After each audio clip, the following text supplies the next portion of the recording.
CB1 ulit. Siya ulit.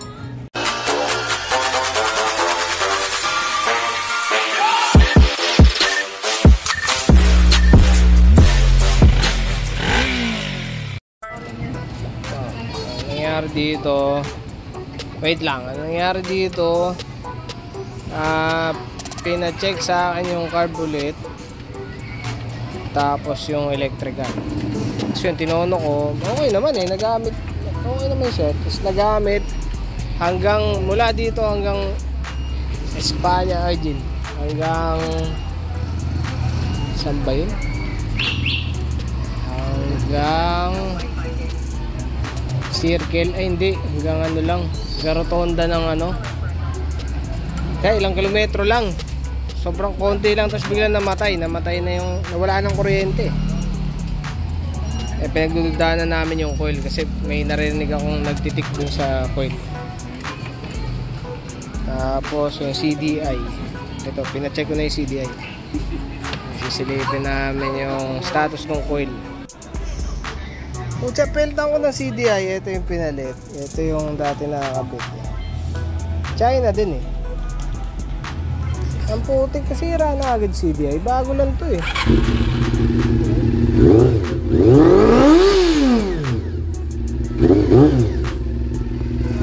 Teleng.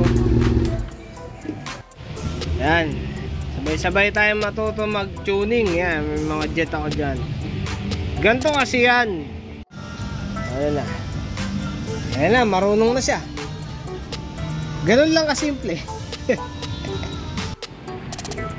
Ito, nag-reject ulit, no? Pentan ulit ng mga jets kasi duda ako sa butas ng isa eh.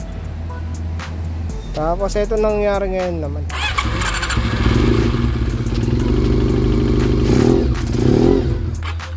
hindi gumagana yung 2 tsaka 3, yung 1-4 ano eh, may kuryente. Ano natin ulit. Ngayon naman nagre-reach pa rin, ganun pa rin yung setup.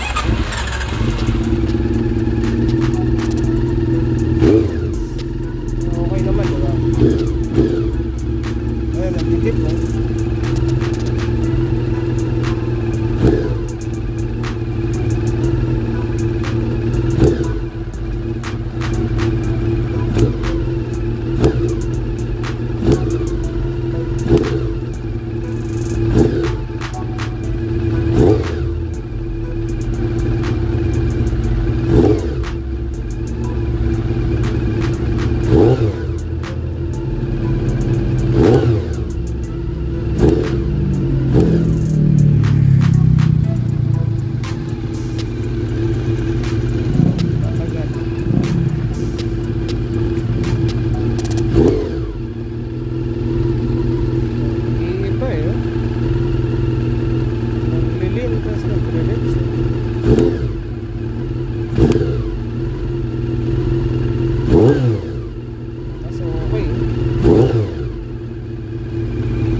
Talaga babasa kasi yung spark plug yun ng langis yan. Kanina pa yan nakaubad pero yan, basa.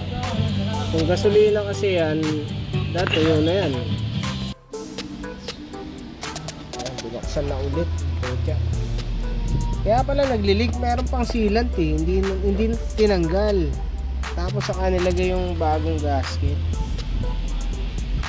Kaya pala naglilig.